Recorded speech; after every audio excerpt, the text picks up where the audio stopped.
안녕하세요. 오늘은 2004년 1회 제과기능사 기출문제를 풀어보도록 할 건데요. 제과기능사라고 해도 옛날 문제이기 때문에 제과랑 제빵이 같이 나와요. 그래서 하나만 보시는 분들은 문제 보시다가 내가 하는 그 파트가 아니면 좀 배제해서 같이 문제를 풀어보시면 좋겠고요. 두 가지 다 공부하시는 분들은 저랑 같이 문제를 풀어보셔서 제 영상이 도움이 되셨으면 좋겠습니다. 자, 그리고 제가 1번부터 60번까지를 지금 이거를 쭉 촬영할 수가 없는 상황이다 보니까 문제가 좀 끊어서 제가 시간 날 때마다 좀 올려드릴게요. 이 점 양해 부탁드리고요. 자, 그럼 오늘도 문제풀이를 시작하도록 할게요. 1번. 스펀지 케이크 400g짜리 완제품을 만들 때 굽기 손실이 20%라면 분할 반죽의 무게는 1번부터 지금 수학이 나왔습니다. 지금 뭔가 숨이 턱턱 막히죠. 뭔가 잘해보려고 딱 마음 잡고 딱 시험지를 봤는데 1번이 수학이야. 나머지에 영향을 미칠 수밖에 없어요. 하지만 멘탈을 잡고, 자, 이 문제가 뭔가 되게 굽기 손실이란 말이 있고 퍼센트가 있기 때문에 어려워 보여요. 굉장히 뭔가 다소 어려워 보이고 뭔가 총 배합률 했을 때 그 방정식을 해야 될 것만 같고 그런 느낌이 들지만 사실 그게 아니에요. 뭔가 되게 쉽게 보시면 됩니다. 이런 거는. 보시면 자, 굽기 손실은 결국 굽는 도중에 날아가 버린 그런 수분 함량을 뜻하는 거잖아요. 그죠? 자, 그러면 내가 스펀지 케이크 400g짜리를 만들 때 손실이 20%다. 그럼 원래 내가 몇 g을 분할해야지 20% 날아가도 400g이 되냐고 되물어 보는 거예요. 그러면 쉽게 생각합시다. 400g에서 20%를 구해볼게요. 그러면 400 곱하기 0.2가 되죠. 그러면 80입니다. 즉 400g짜리의 20%는 80g이란 거예요. 그럼 뭐 답 나왔죠. 400g에 플러스 80을 더해서 그러면 480이죠. 480g을 분할하면 곱기 손실 20 날아가고 400g이 나온다는 뜻이에요. 지금 보기에 480이 있나요? 없잖아요. 제일 근접한 수 500. 정답은 나번이 되겠습니다. 이런 문제는요, 되게 어려워 보이지만 다시 생각해보고 다시 읽어보면 풀 수 있는 문제니까 이제 사실 제가 제빵 공부하면서 수학하기 싫지만 퍼센트 계산하는 방법만큼은 좀 알아주셨으면 좋겠습니다. 자, 2번 볼게요. 반죽 온도가 정상보다 낮을 때 나타나는 제품의 결과 중 틀린 것은? 자, 지금 문제를 보니까 뭐 기포 나오고 기공 나오고 부피가 적다? 뭐 이런 기포라는 말 보니까 약간 제과라는 느낌이 들어요. 그래서 제과입니다. 그래서 결과 중 틀린 것이라고 묻고 있는데요. 반죽 온도가 높은 거, 낮은 거의 차이를 좀 아셔야 돼요. 반죽 온도가 높을수록 기공이 열리고 부피가 커지고 기공이 열리고 부피가 커집니다. 이해되셨나요? 반죽 온도가 낮을수록 부피가 클 수가 없어요. 너무 낮기 때문에 열을 받는데 이제 도달하는 시간이 길잖아요. 그래서 부피가 커질 수가 없어요. 쉽게 생각해서 이제 거품명의 공리법, 중탕법과 그리고 일반법을 생각하시면 중탕법은 어때요? 설탕을 녹임으로써 뭔가 온도가 43도까지 올라감으로써 기포가 형성이 되고 부피가 커지고 좀 뭔가 되게 엄청 기공이 잘 열리고 뭐 그런 내용이잖아요. 그거 생각하시면 됩니다. 그러면 답은 뭘까요? 정상보다 낮을 때 나타난 제품. 부피가 적고 부피가 작다 보니까 어때요? 기공이 조밀하고 오븐 통과 시간이 약간 길다라는 게 예를 들어서 20도짜리 반죽이 있고 30도짜리 반죽이 있으면 똑같은 열을 받았을 때 누가 더 열을 빨리 흡수할까요? 당연히 20보다는 30이 더 열을 빨리 흡수하겠죠. 그럼 20은 그 열을 도달하는데 시간이 꽤 걸린다는 뜻입니다. 약간 길다 맞고요. 정답은 나번이 되겠죠. 자, 3번 보겠습니다. 젤리롤을 마는 작업 시 겉면이 터질 때 해야 할 조치 중 잘못된 것은? 자, 이 문제는 제가 영상 중에서 제과 이론, 단골 문제, 꼭 나오는 단골 문제 제가 알려드렸던 영상이에요. 그거를 보셨다면 이거는 분명히 맞춰야 됩니다. 롤을 마는데 터졌어요. 터졌다는 거는 결국 롤케이크에 수분이 부족했다는 거예요. 즉 부드러운 롤이 아닌 좀 수분이 날아가서 좀 메마른 롤을 만 거죠. 보시면요. 자, 1번 유지 사용량을 늘린다. 뭔가 유지라는 말이 들어가서 부드러워서 늘리면 될 것 같지만 이거는 롤케이크란 사실 잊지 말아주셔야 돼요. 롤케이크. 자, 롤케이크는 말 그대로 공리법으로 만드는 거품형이에요. 근데 거품형에 유지가 들어간다고? 어떻게 생각하세요? 거품형에 유지가 들어가면 유지를 녹여서 들어가게 되면은 실컷 내가 공기를 부풀려 놨던 그 반죽에 유지, 기름이 들어가요. 그럼 어떻게 되겠어요? 공기가 꺼지고 비중이 높아지겠죠. 자, 그러면 어떻게 될까요? 공기가 꺼지고 비중이 높아진다는 거는 부피가 많이 팽창하지 않는다는 거고요. 그러면 그만큼 많이 부드럽지 않는다는 거예요. 그렇기 때문에 정답은 일단은 가번, 유지 사용량을 늘린다가 될 수가 있겠죠. 지금 롤케이크예요. 빵을 묻는 게 아니라 젤리 롤을 묻고 있는 거기 때문에 이게 어떤 요인을 보고 있는지 잘 보셔야 됩니다. 4번, 설탕 일부를 물엿으로 대체한다. 이거는 맞다고 했어요. 왜냐면 설탕보다는 물엿이 더 수분 함량이 많기 때문에 대체를 하면 좋다. 그리고 4번, 팽창 요인을 줄인다. 자, 팽창 요인. 어차피 공리법이면요, 비중이 0.45에서 0.55로 굉장히 잘 부풀고 부드러운 반죽이에요. 근데 거기다 베이킹 파우더를 막 집어넣거나 그러면 너무 많이 부풀겠죠. 너무 많은 팽창도 기포가 너무 많이 커지면서 기포가 크고 기공이 크다 보니까 돌돌 말 때 터질 수가 있다는 거죠. 너무 과한 팽창도 안 좋습니다. 줄여야 됩니다. 그리고 덱스트린을 사용하면 점착성이 증가한다. 덱스트린이라고 하는 것은요, 아밀라제로 분해 시 생성되는 중간 생성물이에요. 탄수화물의 분해 효소 중에 하나인데요.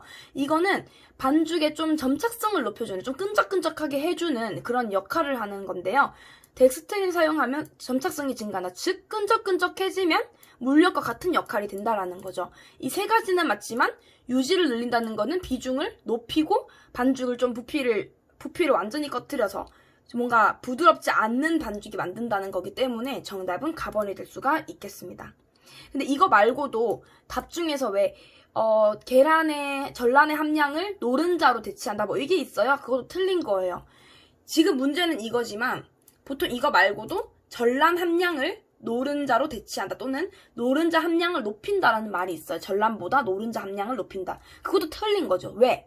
전란의 수분 함량은 75%지만 노른자의 수분 함량은 50%이기 때문에 수분 함량이 더 많은 전란을 높이는 게 더 좋다라는 거죠. 넘어갈게요. 4번. 초콜릿의 맛을 크게 좌우하는 가장 중요한 요인은 초콜릿 속에는 뭐가 있을까요? 카카오와 카카오 버터. 그 카카오 버터가 초콜릿 먹었을 때 입에 용해성, 입의 식감을 조절합니다. 정답은 카카오 버터가 될 수 있겠고요. 자, 5번 볼게요.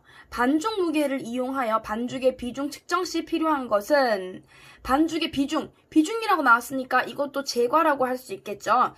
뭐가 있을까요? 반죽 무게, 그리고 또 하나 더. 뭐가 있죠? 물무게 분의 반죽 무게. 물무게 분의 반죽 무게. 정답은 4번. 물무게가 되겠죠. 이거는 그저주는 문제네요. 이거 틀리면 진짜 이건 너무 억울하다. 물무게 분의 반죽 무게. 자, 6번. 옥수수 가루를 이용하여 스펀지 케이크를 만들 때 가장 좋은 제품의 부피를 얻을 수 있는 것은, 자, 옥수수는요, 매옥수수가 있고 찰옥수수가 있어요. 매옥수수는 다른 말로 뭐라 하냐면 왁시콘이라고 하고요. 찰옥수수는 알파콘이라고 합니다. 알파콘, 왁시콘 들어보셨나요? 우리 제빵 할 때 이제 옥수수 식빵을 만들 때 보통 이제 옥수수 가루에 뭐 매옥수수, 찰옥수수 이렇게 적혀 있는 것이 아니라 알파콘, 왁시콘 이렇게 표시가 되어 있기 때문에 이것도 같이 그냥 아시면 좋겠죠. 자, 찰옥수수랑 매옥수수 중에 어떤 게 더 찰질까요? 딱 봤을 때 당연히 찰옥수수겠죠. 더 찰지고 더 끈적끈적거리고 그게 찰옥수수입니다. 딱 느낌이 딱 그냥 그런 느낌이 들잖아요. 그래서 케이크를 만들 때에는 사실 빵 만들 때는 찰옥수수로 만드는 게 더 쫄깃쫄깃 맛있지만 스펀지 케이크를 만들 때는 찰옥수수로 만들면 얘가 스펀지 케이크인지 떡 케이크인지를 알 수가 없을 정도로 됩니다. 그래서 찰옥수수가 아닌 매옥수수로 만들어줘야 돼요. 정답은 가번이 되겠고요. 그럼 다번에 매옥수수 가루를 호화시킨 것이라고 되어 있으면 이거 왜 안 될까요? 호화를 시키면 점성이 생겨요. 그럼 안 되겠죠. 점성, 끈적끈적 안 되겠죠. 그래서 정답은 가번입니다. 케이크는 매옥수수, 빵은 찰옥수수가 어울립니다. 자, 7번 볼게요. 거품형 제품 제조 시 가온법의 장점이 아닌 것은, 지금 이 문제가 여기 2번이랑 좀 어떻게 보면 비슷하다는 느낌이 들 수 있는 문제예요. 아까 제가 설명드린 거 다 했어요. 정답이 뭐죠? 장점이 아닌 것. 가온법. 좀 중탕으로 해서 몇 도씨? 43도씨까지 올린 가온법의 장점은요. 설탕이 골고루 녹기 때문에 껍질색이 균일하고, 그리고 기포가 빨리 올라오기 때문에 단축된다. 맞죠? 자, 그리고 기공이 조밀하다. 맞나요? 아니죠. 따뜻한 반죽이기 때문에 기공이 더 열린다고 했어요. 정답은 답번이 아니고요. 계란의 비린내가 감소하는 건 맞습니다. 자, 8번. 커스터드 크림의 농후화제로 알맞지 않는 것은 농후화제. 농후화제 다른 말로? 자, 응고제라고도 하죠. 즉 커스터드 크림, 슈크림이 얘가 줄줄줄 흐르는 게 아니라 뭔가 되게 점성이 생기고 툭툭툭 떨어지고 뭔가 줄줄줄 흐르는 것도 아니면서 또 그렇게 엄청 되직한 것도 아니 그런 거잖아요. 그걸 누가 결정하냐는 거죠. 보통은 계란이 결정해요. 근데 계란도 들어가고 또 뭐가 들어가요? 전분도 들어가죠. 계란만 들어가는 게 아니라 보통은 계란이 좌우를 하는 거 맞아요. 농후화제로 계란이 좌우하지만 커스터드 크림에는 가루도 들어가죠. 박력분 들어가고 계란 들어가고 그리고 전분도 살짝 들어갈 수 있습니다. 버터는 농후화제로 알맞지 않아요. 이건 들어간다고 해도 약간 윤기 역할 정도밖에 안 됩니다. 정답은 가번이 되겠어요. 자, 9번 볼게요. 나가사키 카스테라 제조 시 희적기를 하는 이유로 알맞지 않는 것은? 나가사키 카스테라라고 들어보셨나요? 일본에서 전통적인 카스테라 중에 하나인데요. 이 나가사키 카스테라는 나무 틀을 이용해서, 나무 틀이 좀 높아요. 거의 한 15cm, 10cm, 10cm 정도 되는 것 같아. 나무 틀을 이용해서, 사각 나무 틀을 이용해서 거기다가 반죽을 넣어요. 이 사각 나무 틀도 약간 철판 사이즈로 굉장히 큽니다. 거기다가 카스테라 반죽을 다 붓고 오븐 속에 들어가기 때문에 자, 생각해 볼게요. 그냥 원형 케이크 사이즈가 있고 철판 사이즈의 케이크가 있어요. 그러면 속까지 익으려면은 어떤 게 더 빨리 익겠어요? 원형 케이크가 빨리 익겠죠? 이런 케이크는 너무 크기 때문에 속까지 익는데 시간이 많이 걸립니다. 그래서 이런 카스테라를 만들 때에는요. 젓가락으로 얘를 좀 꺼내서 뒤적뒤적 해줘야 돼요. 왜? 반죽 온도도 맞춰주고 속까지 익어야 되잖아요. 반죽 온도도 맞춰주고 이렇게 함으로써 내상을 좀 더 균일하게 바꿔줍니다.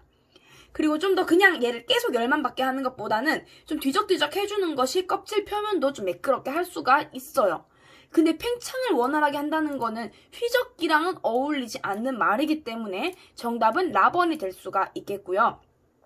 나가사키 카스테라에 관련된 문제로 이거 말고도 나가사키 카스테라는 뭐 관련된 정확하게 기억은 안 나지만 뭐 관련된 제품이라고 하나요? 재료? 도구에 관한 문제가 나올 수 있어요. 그럴 때는 나무틀을 기억하셔야 돼요. 또는 나무틀로 만든 제품은, 나무틀을 이용하여 만든 제품은 하면은 나가사키 카스테라를 찍어주셔야 합니다. 자, 넘어갈게요. 10번. 아이싱에 이용되는 퐁당은 설탕의 어떤 성질을 이용하는가? 자, 퐁당은 사실 설탕 시럽을 뜻해요. 설탕 시럽. 자, 퐁당의 어떤 성질을 이용하는가 나왔고요. 정답은 설탕의 재결정성입니다. 재결정성. 설탕이 왜 재결정하잖아요. 나번 이 문제는 그냥 이대로 그냥 알아놓으시면 되겠어요. 자, 11번. 파이룰러의 위치로 가장 적합한 곳은 파이룰러 다들 아시죠? 뭐죠? 반죽을 밀어 펴는 기계입니다. 파이롤러. 반죽을 밀어 펴는 기계는 파이롤러고요. 파이롤러를 이용해서 만드는 제품 중 아닌 것은 이란 문제도 나와요. 파이롤러는 반죽을 밀어 펴는 기계이기 때문에 페스츄리도 될 수 있고 파이도 될 수 있고 빵 반죽도 될 수 있지만 롤케이크는 밀어 펴는 게 아니죠. 그 문제가 나오기 때문에 같이 기억을 하시는 게 좋고요. 파이롤러의 위치는요. 냉장고나 냉동고 옆이 좋습니다. 그 이유는요, 보통 이제 파이롤러는 이제 밀어펴기 힘든 페스츄리로 많이 이용을 하는데, 페스츄리는 보통 다 냉장고에다가 숙성을 시키고 휴지를 시키고 하잖아요. 그렇기 때문에 냉장고에서 바로 꺼내서 밀어펼 수 있도록 냉장고, 냉동고 옆이 가장 적합하다고 합니다. 정답은 가번이 되겠어요. 자, 12번 볼게요. 다음의 머랭 중에서 설탕을 끓여서 시럽으로 만들어 제조하는 것은 이거는 나오면 바로 맞춰야 됩니다. 이거 틀리면 진짜 너무 억울할 것 같아요. 머랭에서 설탕 시럽 뭐예요? 정답은 이탈리안 머랭입니다. 설탕 시럽으로 만들죠. 그러면 물어볼게요. 설탕 시럽의 온도는 몇 도죠? 114에서 118도입니다. 114에서 118도. 자, 스위스 머랭은 뭐예요?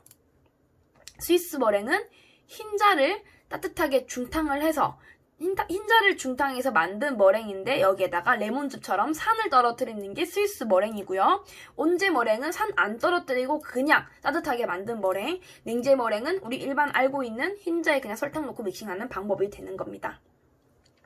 자, 다른 문제로 이제 머랭 중에서 굽고 났을 때 광택이 많이 나는 머랭으로 알맞은 것은? 이라고 물으면 뭘까요? 광택이 난다. 구운 후 광택이 난다. 그거는 스위스 머랭을 찍어 주셔야 돼요. 아시겠죠? 넘어갈게요. 13번. 아이싱이란 설탕 제품이 주요 재료인 피복물로 빵, 과자 제품을 덮거나 피복하는 것을 말한 다음 중 크림 아이싱이 아닌 것은?